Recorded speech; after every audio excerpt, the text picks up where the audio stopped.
Bismillahirrahmanirrahim. Alhamdulillah nahmaduhu wa nasta'inuhu wa nastaghfiruh.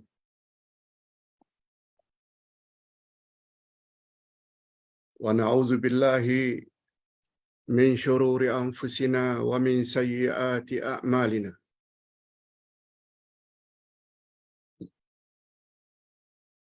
Man yahdihillahu fala mudilla lahu wa man yudlil fala hadiya lahu. Asyhadu an la ilaha illallah wahdahu la syarika lah wa asyhadu anna Muhammadan abduhu wa rasuluh la nabiyya ba'dah. Allahumma salli wa sallim ala nabiyyina Muhammad wa ala alihi wa sahbihi ajma'in, amma ba'd. Hadirin dan hadirat serta para pemirsa yang saya hormati, Assalamualaikum warahmatullahi wabarakatuh. Alhamdulillah, kita bersyukur kehadirat Allah Azza wa Jalla.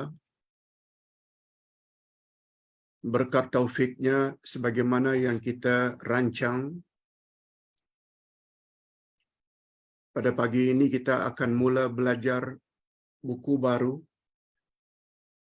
yaitu Pedoman Haji dan Umrah. Pedoman Haji dan Umrah.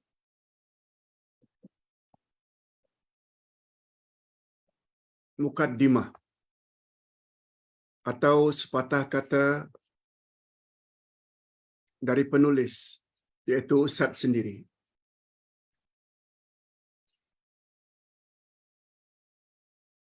Mukaddimah ini sangat penting supaya menjadi suatu panduan dalam bab ibadat, bukan hanya haji dan umrah, salat, puasa, zakat dan lain-lain, selagi namanya ibadat khas sebagaimana yang tertera di dalam rukun Islam,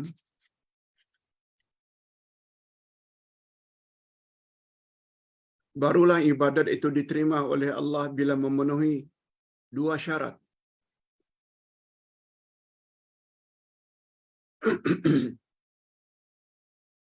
Oleh sebab itu, sebelum memperkatakan tentang haji dan umrah lebih lanjut, lebih detail, lebih terperinci, kita perlu dulu tahu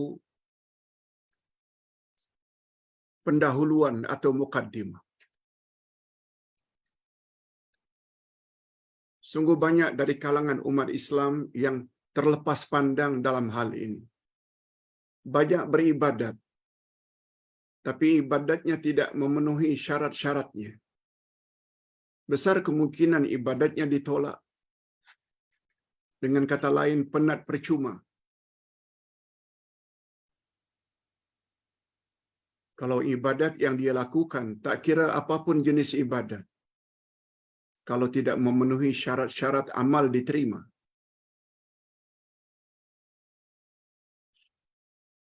Kita baca,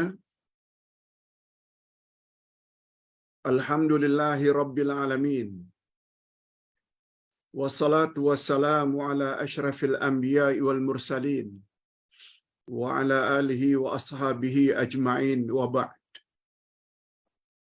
Sebagai mukaddimah, segala puji untuk Allah Tuhan sekalian alam. Kita sanjung Allah dulu. Selawat dan salam untuk Nabi Muhammad sallallahu alaihi wasallam dan juga para sahabatnya sekalian. Demikian orang-orang Ahlus Sunnah wal Jamaah. Kita kena faham mukaddimah ini. Selain kita memuji kepada Allah yang telah mencipta kita, yang telah memberi kita hidayah,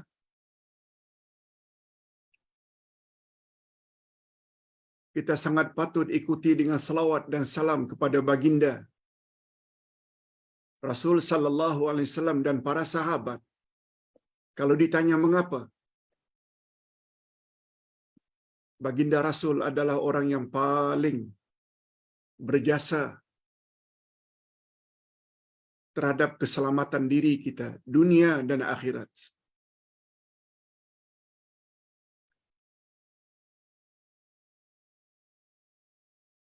Apalagi dalam bab ibadat. Ibadat tak diterima kalau kita tidak ikut cara Nabi. Begitu juga para sahabat. Mengapa Nabi dan sahabat mesti kita jadikan sebagai ikutan dalam beribadat kepada Allah? Kalau ditanya mengapa? Karena Nabi sallallahu alaihi wasallam telah bersabda, umatku akan berpuak-puak menjadi 73 puak.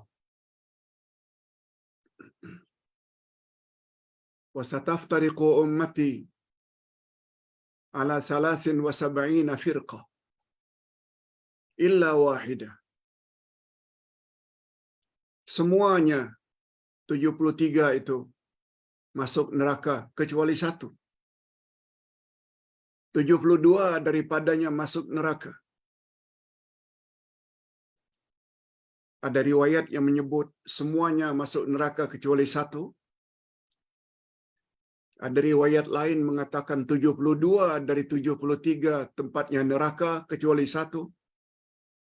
Kedua-duanya ada riwayat. Ketika Nabi ditanya siapakah golongan yang satu itu, hanya mereka saja yang terhindar dari neraka. Hanya mereka saja yang layak masuk syurga. Manhum ya Rasulullah. Nabi jawab, ma ana alaihi wa ashabi. Golongan yang satu itu adalah mereka yang ikut aku dan ikut sahabat-sahabatku. Itu rahasianya. Setelah kita memuji Allah, alhamdulillahirabbil alamin, kita susuli dengan wassalatu wassalam ala asyrafil anbiya'i wal mursalin wa ala alihi wa sahbihi ajma'in. Tolong ya Allah sampaikan selawat kami dan salam kami kepada Nabi yang terakhir dan sahabat-sahabatnya. Yes, itu rahasianya.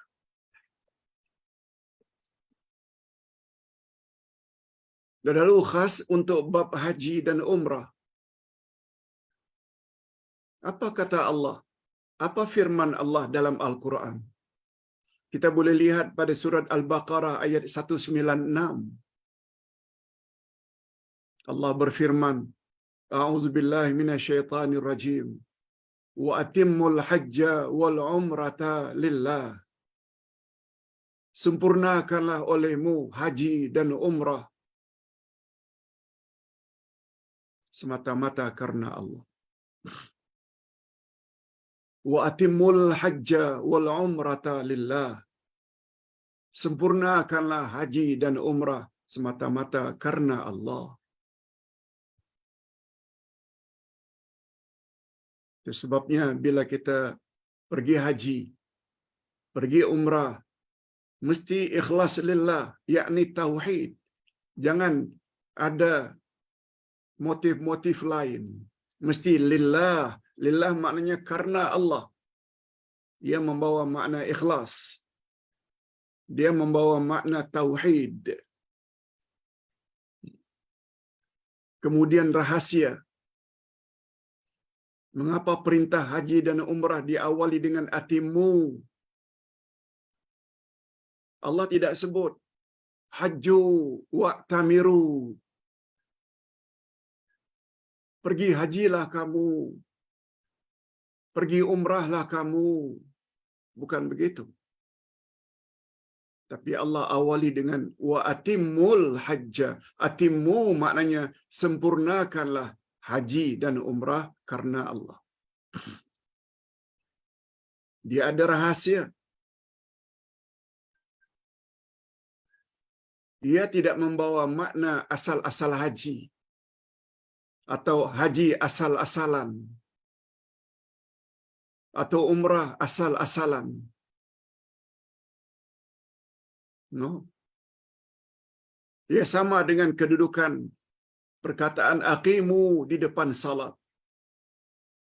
Aqimus salah. Allah tidak sebut sallu. Salatlah kamu. Tidak. Aqimus salah. Ia membawa aqimu, dirikanlah salat. Ia membawa makna lakukanlah salat itu dengan sempurna. Begitu juga zakat. Allah tidak sebut wazku, tapi wa'atuz zakah. Mengapa diawali atu yang artinya datangilah zakat itu? Kita yang merasa sudah cukup nisab harta kita, sudah cukup tahun haul, kita mesti aktif mencari ke mana zakat itu perlu disalurkan. Itu makna wa'atu. Datangi, bukan tunggu pegawai PPZ datang ke rumah.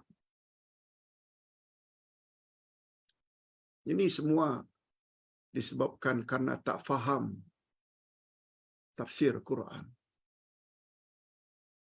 Jadi sebagaimana salat diawali dengan aqimus salah, maknanya salat yang kita lakukan mesti lengkap rukun, syarat dan adab-adabnya. Tumaknina, khusyuk. Baru namanya iqamatus salah. Sebagaimana wa'atuz zakah, kita hendaklah aktif mencari mana zakat yang perlu kita salurkan, ke mana, bukan tunggu orang tanya. Demikian halnya mengapa diawali dengan wa'atimu, baru al-hajja wal umrata. Maknanya haji dan umrah mestilah dilakukan dengan sempurna. Macam mana ibadat baru sempurna, Pak Ustaz, dan selanjutnya diterima oleh Allah di akhirat nanti, dan selanjutnya layak mendapat ganjaran pahala syurga? Ini dia.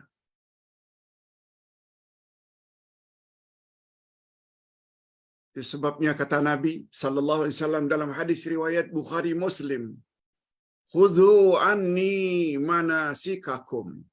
Ambil hanya daripadaku manasik hajimu.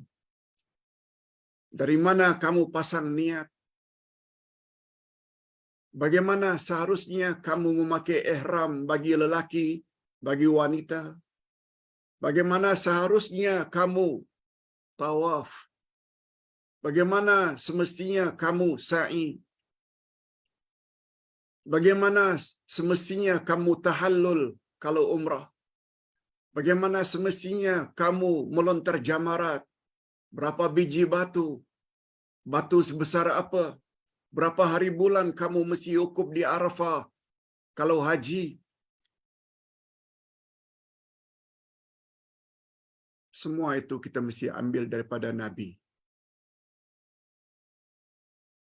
Itu sebab Nabi sebut khuzu anni manasikakum.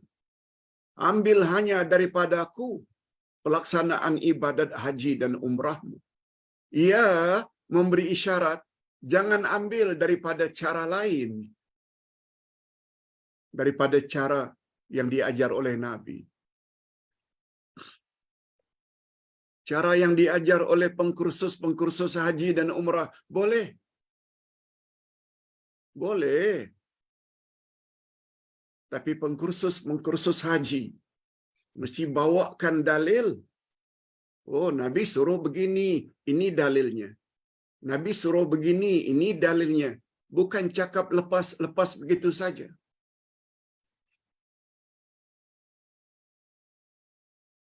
Macam itu kalau mau umrahnya, hajinya sempurna dan selanjutnya diterima oleh Allah. Jadi berdasarkan ayat dan hadis di atas, dapatlah kita ambil satu kesimpulan. Yang pertama,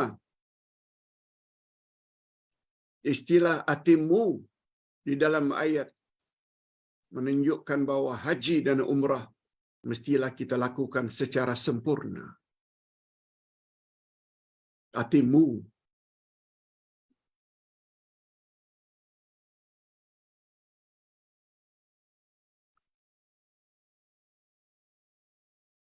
Yang kedua, kesimpulan yang dapat diambil dari hadis, haji dan umrah mesti kita lakukan ikut cara Rasulullah.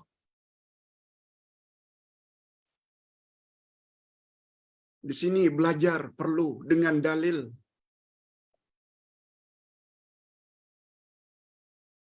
Mana boleh belajar agama secara ikut-ikutan, taklid buta. Macam lembu yang dicucuk hidung, ikut saja ke mana. Oh, no.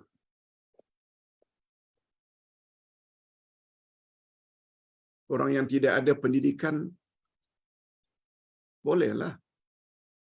Tapi orang yang berpendidikan, educated, golongan yang terpelajar, yang sudah terbiasa dengan tema, slogan, show me the proof. Tunjukkan dalil kepadaku, baru aku boleh percaya. Yes. Mengapa dalam hal-hal keduniaan kita boleh cakap macam itu? Dalam hal-hal ghaib, hal-hal ibadat, kepatuhan, ketaatan kepada Allah, lalu tak perlu dalil? Inna lillahi wa inna ilaihi raji'un. Musibah. Itu yang syaitan mau. Nah, kesimpulan yang ketiga. Apa dia kesimpulan yang ketiga? Karena Nabi suruh sempurnakan haji dan umrah karena Allah. Ambillah manasik haji dan umrah daripadaku secara tersirat. Jangan buat ibadat haji dan umrah bercanggah atau tidak ada dalilnya dari Nabi. Itu secara tersirat. Yang kita selalu panggil dengan mafhum. Pemahaman secara tersirat di dalam perintah. Ambillah hanya daripadaku cara ibadat haji dan umrah. Ia memberi isyarat. Jangan ambil daripada sumber lain.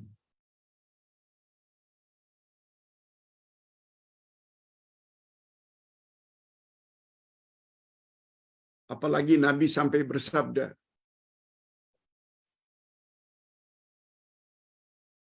dalam hadis sahih, Ustaz tak sebut di sini. Man amila amalan laisa alaihi amruna fahuwa rad.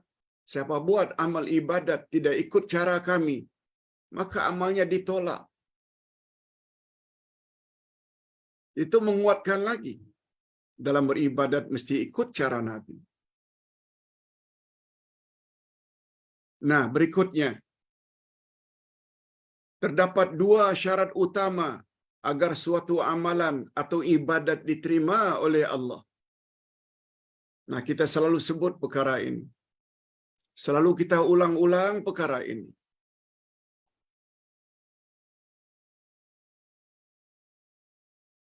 Pertama sekali kita mesti ikhlas lillahi ta'ala. Karena Allah.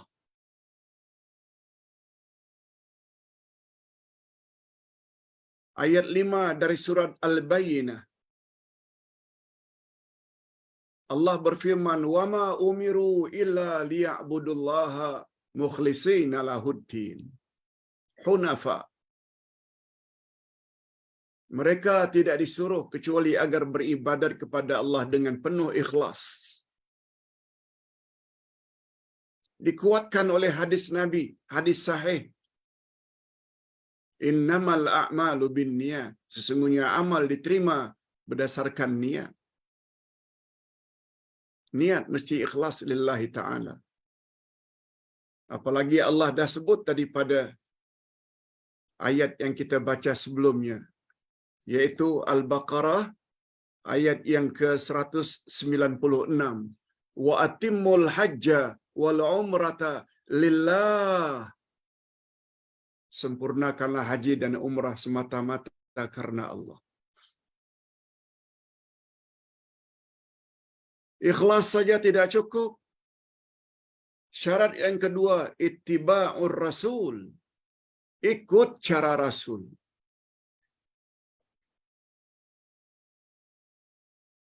Nanti kita akan jelaskan makna umrah, makna haji. Definisi haji, kita menziarahi tanah suci Makkah untuk tawaf, sa'i, tahallul dan lain-lain. Mesti ke Makkah. Walaupun makna asalnya al-hajj itu adalah az-ziyarah. Tidak sah haji kita bila pergi ke Tokyo, bila pergi ke Sydney, bila pergi ke London. No. Itu definisi haji dan umrah mesti ke tanah suci, iaitu Mekah. Sebab hanya di Mekah ada Kaabah, ada Safa Marwah, ada Jamarat, ada Arafah. Mesti ittiba'ur rasul, malah lebih daripada itu, cara tawaf, cara sa'i, cara berpakaian ihram. Semua mesti ikut cara Rasul.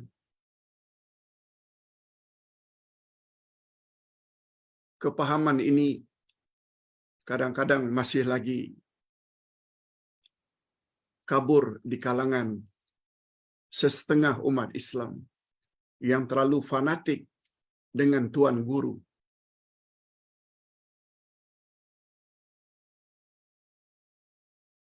Ikut tuan guru tidak salah, asalkan tuan guru itu bila mengajar bawa dalil dan hujjah.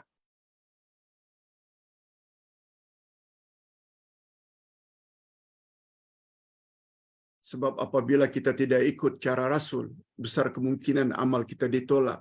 Ini dia hadisnya. Dari Aisyah radhiyallahu anha. Kata beliau, Rasulullah sallallahu alaihi wasallam telah bersabda.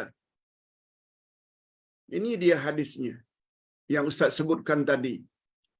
Riwayatnya Bukhari dan Muslim lagi. Apa bunyi hadis itu, Pak Ustaz? Bagi yang belum punya buku ini, tolong dengar. Bagi yang ada buku, lihat muka surat yang ke-7. 7 Rumi. Nabi bersabda, "Man ahdatha fi amrina hadza ma laisa minhu fahuwa radd." Riwayat Bukhari, Muslim. Siapa yang mengada-adakan dalam urusan agama ini sesuatu yang tidak datang daripadaku, maka perkara yang diada-adakan itu ditolak. Maknanya ibadat itu Allah tak terima.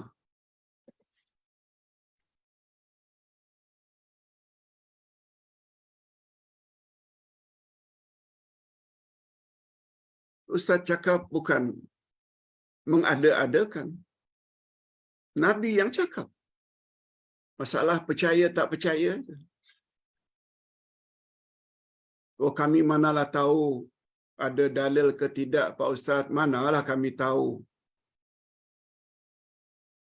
Sebabnya belajar pada guru. Belajarlah guru yang bukan saja cakap, tulis lagi dalilnya. Bukan mahal pun, hanya 3-4 ringgit saja satu.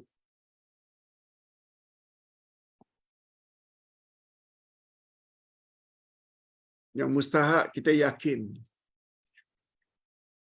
amal kita diterima oleh Allah bila memenuhi syarat-syarat ini.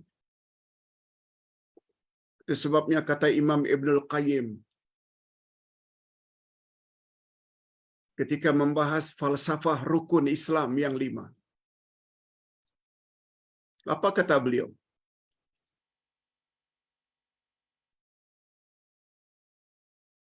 Rukun Islam yang 5 diawali dengan 2 kalimah syahadat.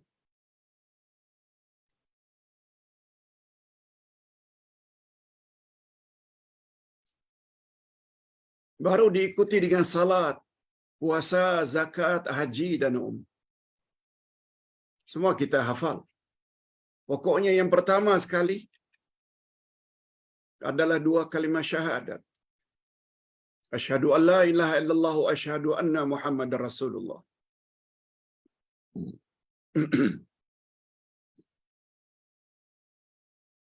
Lalu menyusul 4 ibadat utama. Salat, puasa, zakat dan haji umrah. Apa dia punya hikmah? Rukun Islam diawali dengan 2 kalimah syahadat. Kata Imam Ibnul Qayyim, ini memberi isyarat. Semua ibadat yang 4 itu Allah tak terima kalau tidak memenuhi 2 syarat yang tersirat di dalam 2 kalimah syahadat. Syarat pertama, ikhlas lillah. Kalau mau salat, puasa, zakat, haji, umrah diterima, mesti ikhlas lillah. Syarat ikhlas itu tersirat di dalam asyhadu an la ilaha illallah, sesuai dengan maknanya, tiada Tuhan yang berhak disembah melainkan Allah.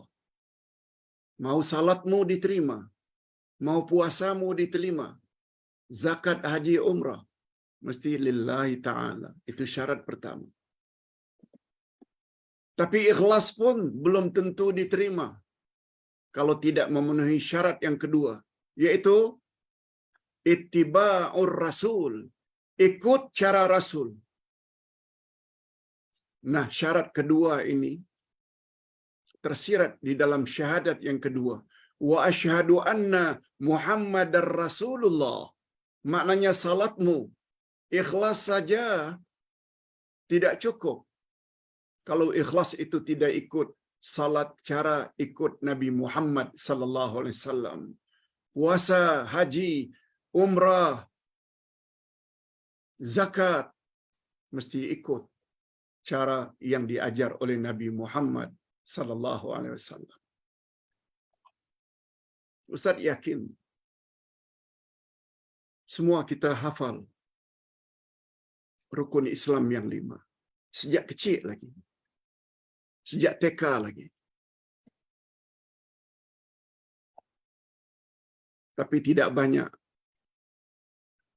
yang memahami falsafah rukun Islam. Oh, macam itu rupanya ya Pak Ustaz. Salat kalau mau diterima mesti ikhlas lillah. Itu tersirat di dalam asyhadu an la ilaha illallah, dan mesti ikut cara salat Nabi Muhammad. Itu tersirat di dalam wa asyhadu anna Muhammadar Rasulullah.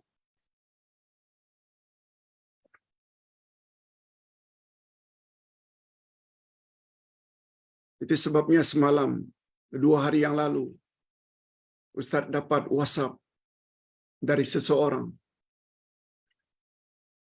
Pak Ustaz, ada tak buku Hakikat 2 Kalimah Syahadat? Ustaz tanya, Tuan tinggal di mana? Nama saya Tengku Abu Bakar, Pak Ustaz. Saya tinggal di Aceh. Saya ikut kelas Ustaz. Dan saya tertarik dengan kitab Hakikat 2 Kalimah Syahadat. Saya ingin mengajar jemaah saya menggunakan kitab tersebut. Lalu Ustaz jawab, boleh dapat melalui Shopee. Kalau ada kesulitan, ada tak kenalan yang ada di Malaysia supaya dapat dan kirim kepada anda di Aceh? Begitulah maknanya orang yang faham, mengetahui betapa pentingnya kitab hakikat dua kalimah syahadat. Apa makna asyhadu? Syahadat pertama, asyhadu an la ilaha illallah, ada berapa rukun? Syahadat yang kedua, asyhadu anna Muhammad Rasulullah, ada berapa rukun? Perlu tahu. Termasuklah rahasia rukun Islam yang 5 tadi. Rupanya semua ibadat tertolak bila ibadat itu tidak memenuhi 2 syarat. Dan 2 syarat itu tersirat di dalam 2 kalimah syahadat.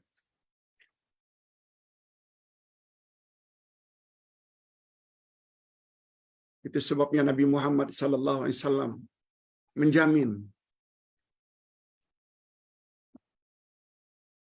siapa yang ikut Allah dan ikut Rasul, dengan kata lain ikut Quran dan Sunnah, dia tidak akan sesat untuk selama-lamanya. Taraktu fikum amraini in amsaktum bihima lan tadillu abada, Al-Quran wa sunnati. Aku tinggalkan 2 pedoman untukmu wahai umat. Selagi kamu berpegang teguh, kamu tidak akan sesat selama-lamanya, yaitu Quran dan Sunnahku. Quran maknanya ikut Allah. Sunnah maknanya ikut Nabi. Ke mana-mana kita tidak putar-putar, dia akan pergi ke situ juga. Sebagaimana istilah orang-orang kita, pimai tangtu. Tak boleh tidak.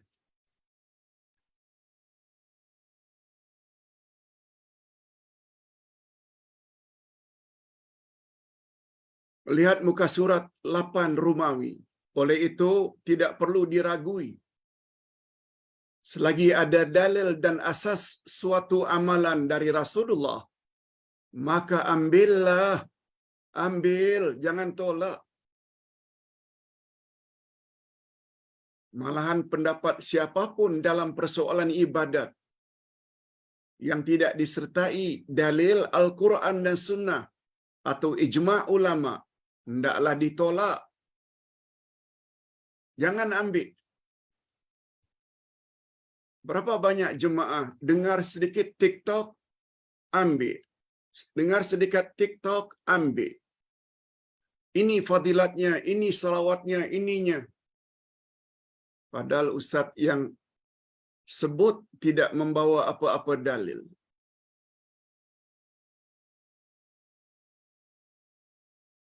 Lalu ditanya, boleh tak saya share ucapan ini Pak Ustaz? Boleh, tak ada salahnya bertanya. Dan Ustaz akan cari untuk menolong.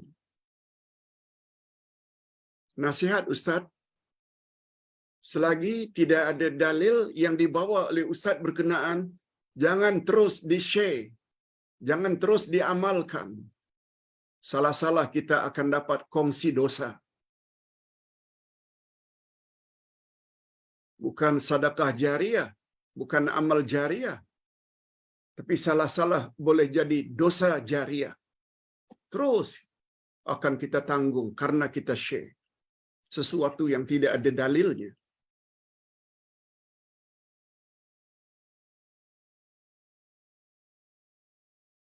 Satu lagi perkara yang perlu diingat oleh semua, khasnya para jemaah yang Ustaz kasihi. Apa dia Pak Ustaz? Agama Islam ini agama yang mudah. Agama Islam bukan agama yang menyusahkan. Allah yang cakap, Rasul yang cakap. Ustaz bawa semuanya ini. Allah berfirman pada ayat 185 Al-Baqarah, yuridullahu bikumul yusra wa la yuridu bikumul asr. Allah menginginkan kemudahan bagi kamu dan Allah tidak menginginkan kesulitan bagi kamu. Sungguh banyak dari kalangan umat Islam yang suka menyusah-nyusahkan? Nanti Ustaz akan jawab dalam soalan atau sesi soalan nanti. Ada ustaz yang mengajar salat di atas kursi. Begini tak boleh, begini tak boleh, begini tak boleh. Na'udzubillah. Dan menuduh pula orang salat kursi seperti itu jahil. Padahal dia sebenarnya yang jahil. Karena suka menyusah-nyusahkan. Allah maunya kemudahan bagi umat. Itu sebabnya kesimpulan dari ayat itu, kesempurnaan suatu ibadat bukan terletak pada tokok tambah. Bukan terletak pada kesukaran ketika melakukannya. Makin susah kita lakukan, itu lebih afdal. No.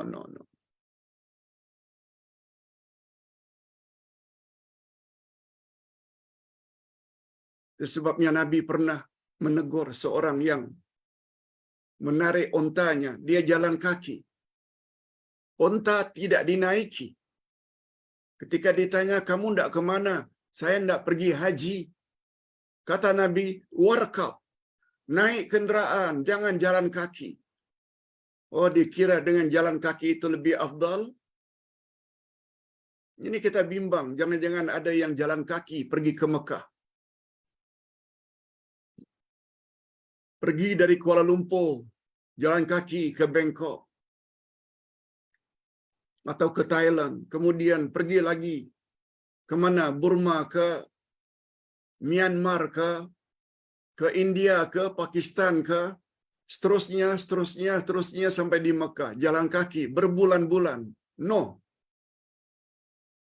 Itu bermakna tidaklah dengan menyusah-nyusahkan itu amal ibadat menjadi lebih sempurna. InsyaAllah, jika panduan ringkas dalam buku kecil ini diikuti dengan seksama, saya yakin manasik haji dan umrah kita akan digolongkan ke dalam manasik haji yang sempurna. Itu sebabnya Ustaz namakan buku ini Pedoman Haji dan Umrah menurut Rasulullah dalam kurungan mudah dan tepat.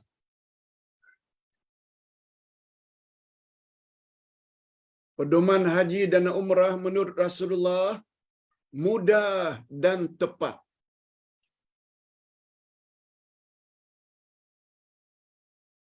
Segala yang diajar oleh Nabi semuanya mudah. Dan itulah yang tepat. Itu sebabnya Rasulullah sallallahu alaihi wasallam bersabda, siapa buat amal ibadat yang tidak ikut cara kami, ditolak.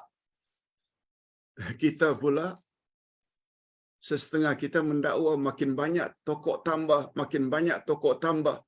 Itu lebih afdal. Salah sangat-sangat. Sebab tokok tambah itu boleh mengakibatkan amal tak diterima oleh Allah. Oleh sebab itu terakhir, pengajaran yang dapat kita ambil dari semua, Islam adalah agama yang mudah. Coba dengar apa kata Nabi. Kalau tadi firman Allah 185 Al-Baqarah, Allah menginginkan kemudahan dan Allah tidak mau menyusahkan kamu. Apa pula kata Nabi? Dari Abi Hurairah radhiyallahu anhu, baginda Rasul bersabda. Coba dengar baik-baik. Inna dina yusrun. Sesungguhnya agama itu mudah. Yusr. Walan yushaddan dina ahadun illa ghalabah. Tidaklah sekali-kali seseorang itu memberat-beratkan agama ke atas dirinya, melainkan agama itu akan mengalahkannya. Akhirnya dia tidak akan mampu melakukannya. Itu maksudnya. agama akan mengalahkannya kalau sikapnya suka menyusah-nyusahkan. Itu sebabnya kata Nabi, fasaddidu wa qaribu wa abshiru. Oleh sebab itu tepatilah, saddidu, tepatilah.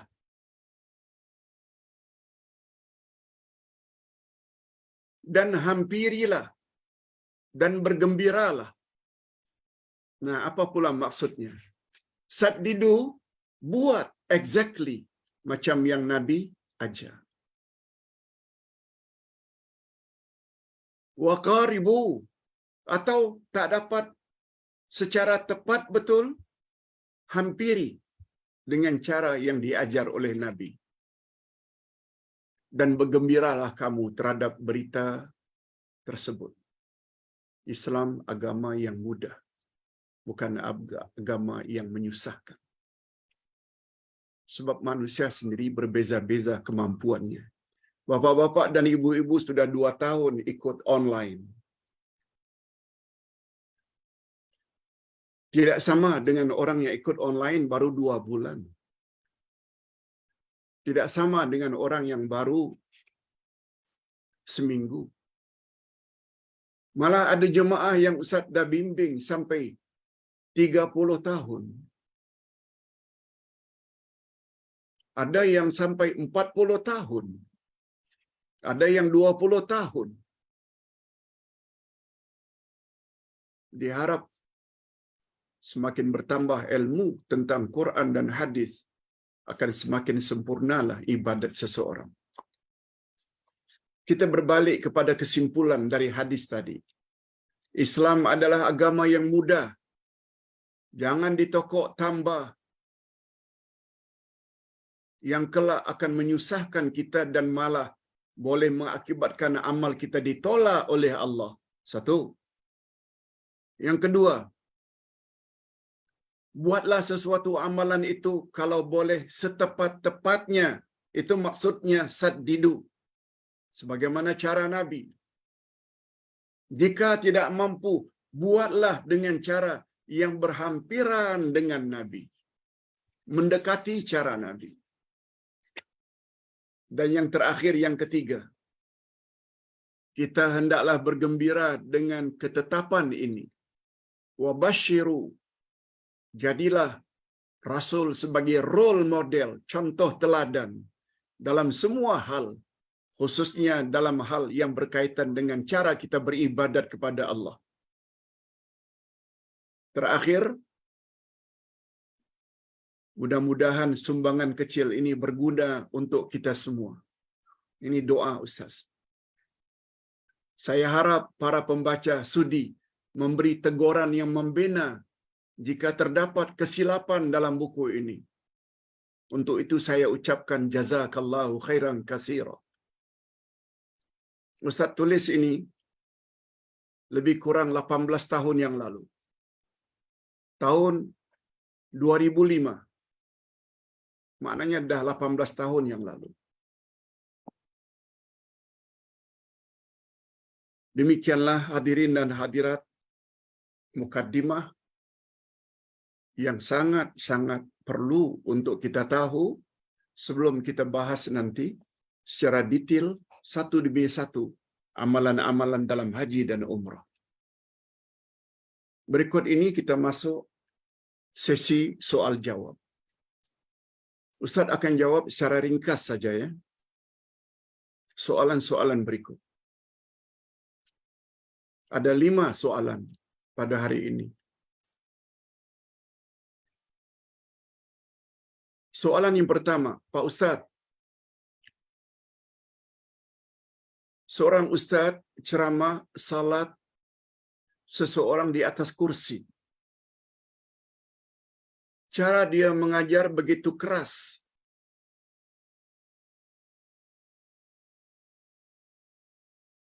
Sehingga kalau tidak ikut cara yang dia ajar, batal salatnya.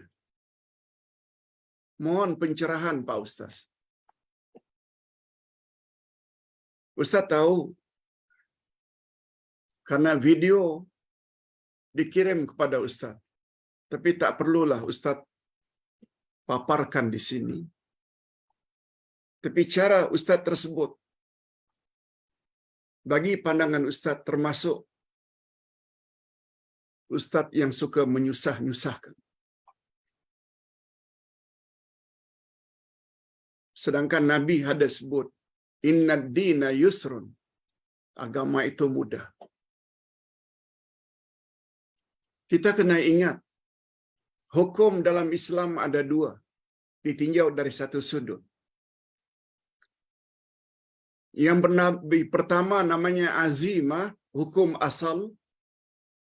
Yang kedua namanya hukum rukhsah, hukum kelonggaran.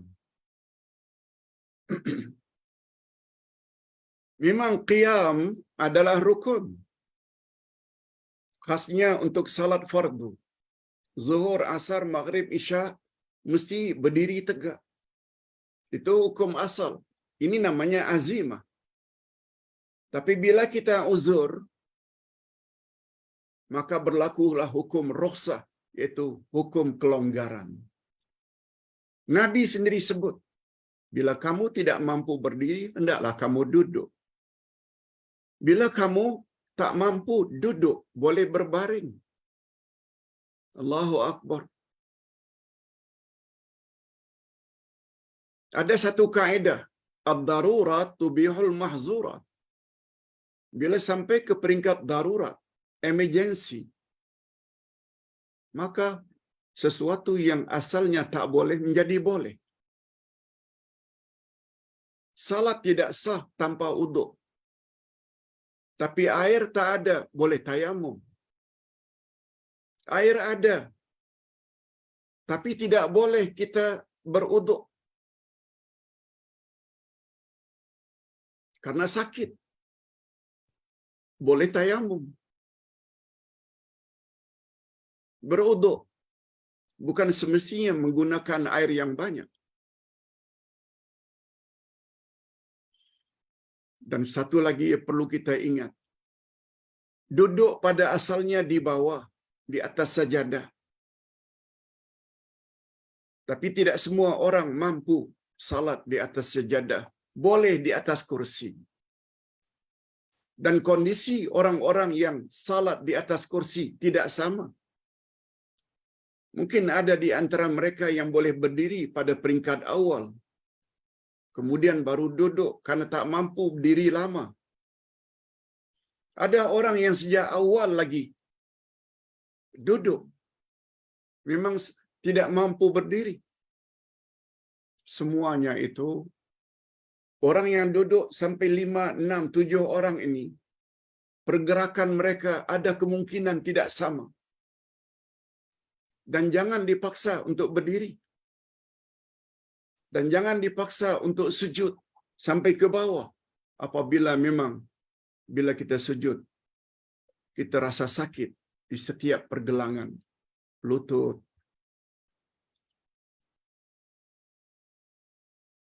Lebih-lebih lagi bagi orang yang gaul. Jadi secara ringkas Ustaz ingin sebutkan.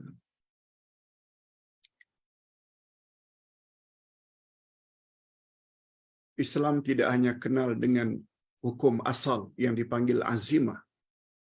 Islam juga memperkenalkan hukum rukhsah. Walaupun pada asalnya salat tidak sah kalau tidak menghadap kiblat.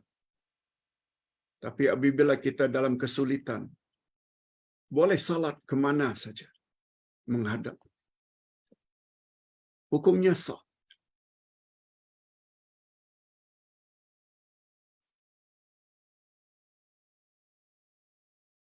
Itu jawaban Ustaz untuk yang pertama. Pak Ustaz, ada carangan dari seorang Ustaz yang menggalakkan agar kita membaca surat Al-Fil 1000 kali jika kita sedang tawaf. Dan amalan itu dapat menyembuhkan penyakit kanser dan bermacam-macam jenis penyakit lagi disebut oleh Ustaz berkenaan. Hadirin dan hadirat, surat Al-Fil adalah surah dalam Al-Quran.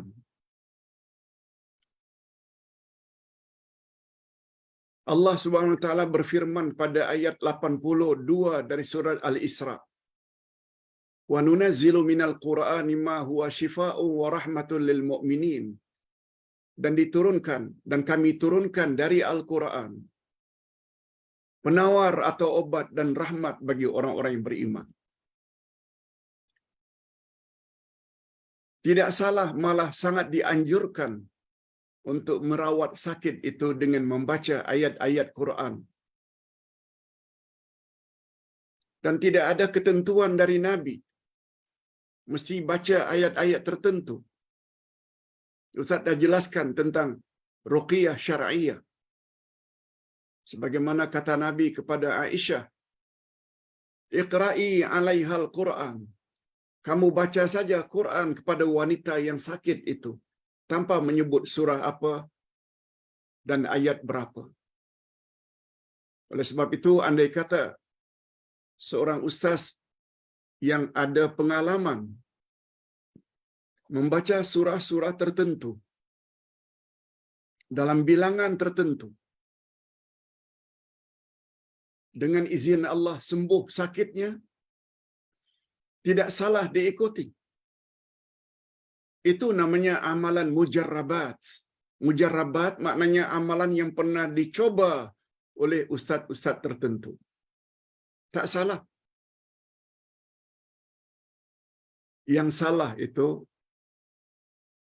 bila dikatakan amal baca surah ini 1000 kali ketika tawaf, ini datang dari Nabi. Itu yang salah.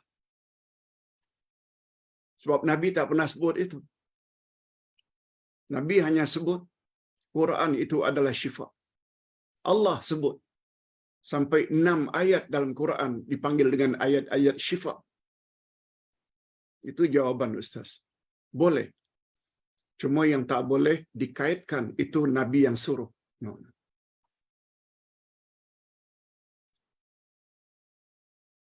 Ada 2 doa Pak Ustaz. Sahihkah doa ini dari Nabi? Dan sesuaikah doa ini dibaca ketika tahajud? Doa itu disebut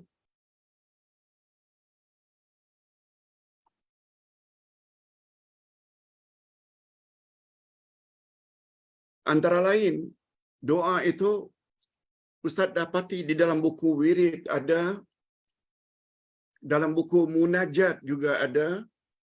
Dalam buku munajat terdapat pada muka surat 24. Dalam buku wirid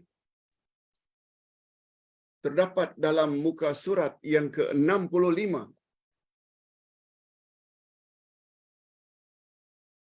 Bacaannya antara lain, Allahumma inni ushhiduka wa ushhidu malaikataka wa hamalata arshik wa ushhidu man fis samawati wa man fil ard annaka antallahu la ilaha illa anta wahdak la syarika lak wa ashhadu anna Muhammadan abduka wa rasuluk.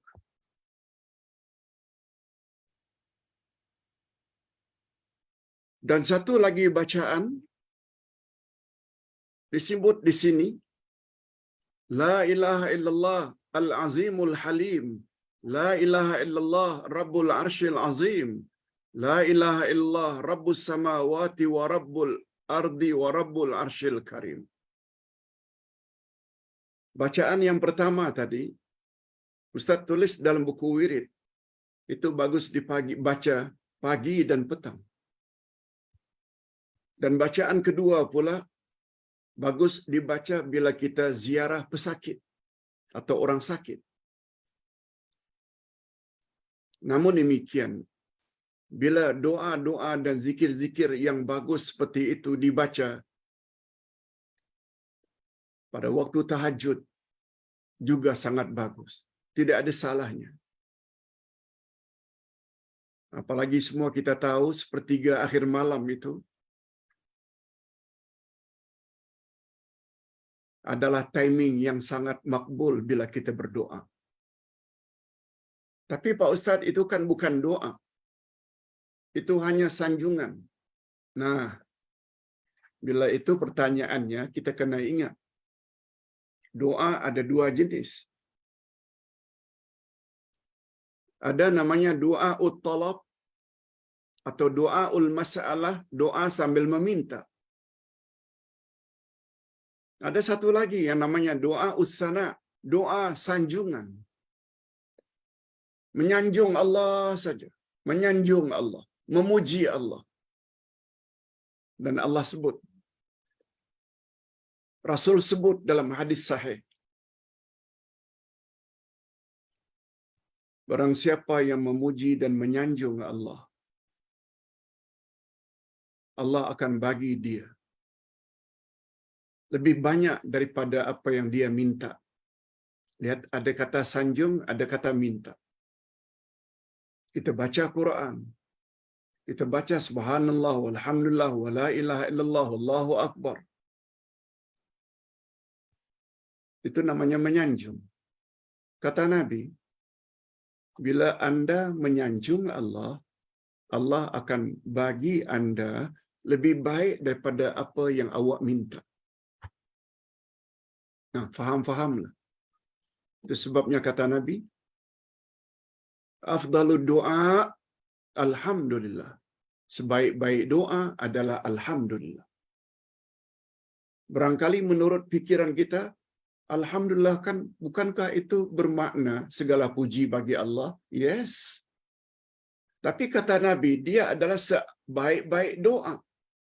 Doa apa? Jawabnya doa usana. Doa sanjungan. Hadirin dan hadirat rahimakumullah. Kita teruskan dengan pertanyaan berikut. Pak Ustaz,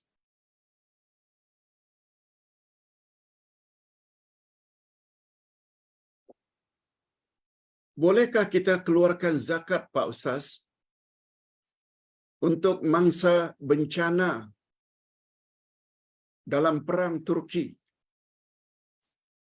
Bencana peperangan seperti apa yang terjadi di Turki, seperti apa yang terjadi di Syria, seperti apa yang terjadi di Palestin. Hadirin dan hadirat, zakat layak diterima oleh 8 asnaf. Bukan fakir miskin saja. Juga zakat layak diterima oleh amil, orang yang kerjanya mengumpul zakat. Orang yang banyak hutang dan tak mampu membayar hutang. Ibnu Sabil, orang yang dalam perjalanan lalu kekurangan biaya untuk meneruskan perjalanannya, asalkan bukan perjalanan maksiat. Fi sabilillah, untuk membina rumah anak yatim, untuk membina rumah tahfiz, untuk membina sekolah-sekolah agama. Kalau tidak ada biaya, zakat boleh disalurkan kepada mereka.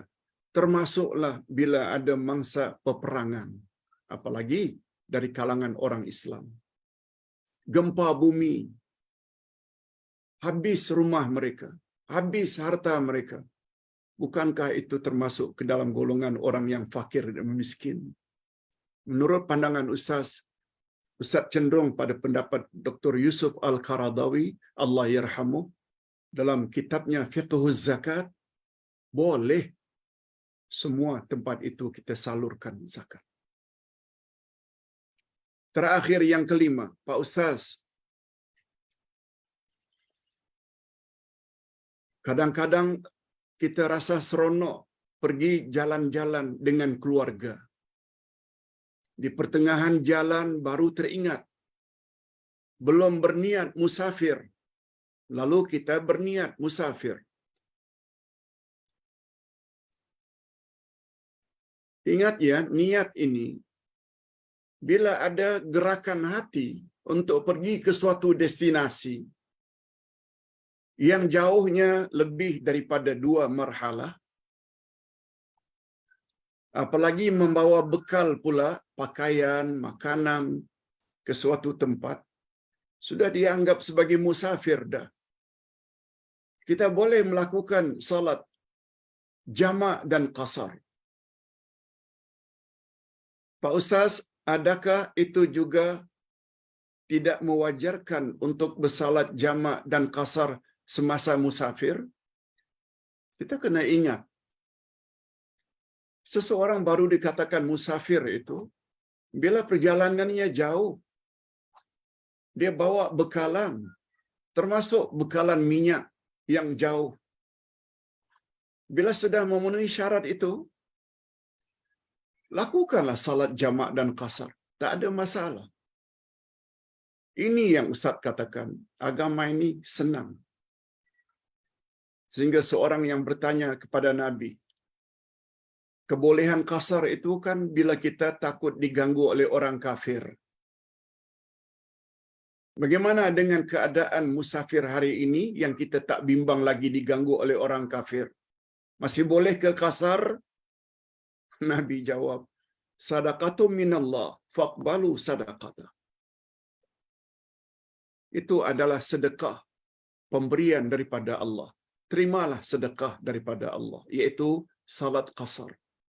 Itu sebabnya kata Imam Malik, orang yang dalam perjalanan jauh, dia tidak mau buat qasar, dia tergolong ke dalam golongan kufur nikmat, orang yang tak pandai bersyukur kepada Allah. Mudah-mudahan apa yang Ustaz jawab ini ada jugalah manfaatnya. Kita akhiri dengan doa. Alhamdulillahirabbil alamin. Wassalatu wassalamu ala asyrafil anbiya'i wal mursalin wa ala alihi wa sahbihi ajma'in. Rabbana ighfir lana dzunubana wa liwalidina warhamhum kama rabbawna shighara. Rabbana hab lana min azwajina wa dzurriyyatina qurrata a'yun waj'alna lil muttaqina imama. Ya Allah, pada hari ini kami telah belajar tentang ibadat haji dan umrah. Baru peringkat mukaddimah.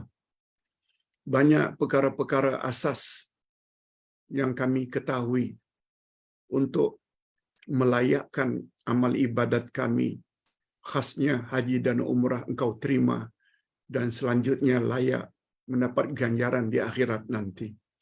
Oleh sebab itu berilah kami kekuatan ya Allah untuk terus menimba ilmu dan menimba ilmu agar amal ibadat kami lebih sempurna pada masa-masa yang akan datang. Wassallallahu ala nabiyyina Muhammad wa ala alihi wa sahbihi ajma'in. Subhana rabbika rabbil izzati amma yasifun wa salamun alal mursalin walhamdulillahi rabbil alamin. Sebelum kita tutup, Ustaz ingin ingatkan bahawa nanti jam 5:30 petang hari Jumaat ini kita akan ada kelas akidah, iaitu kalau tidak salah topiknya iman yang hakiki. Apa dia iman yang sebenarnya? Jumpa jam 5:30 petang nanti. Subhanakallahumma wa bihamdik, asyhadu an la ilaha illa anta astaghfiruka wa atubu ilaik.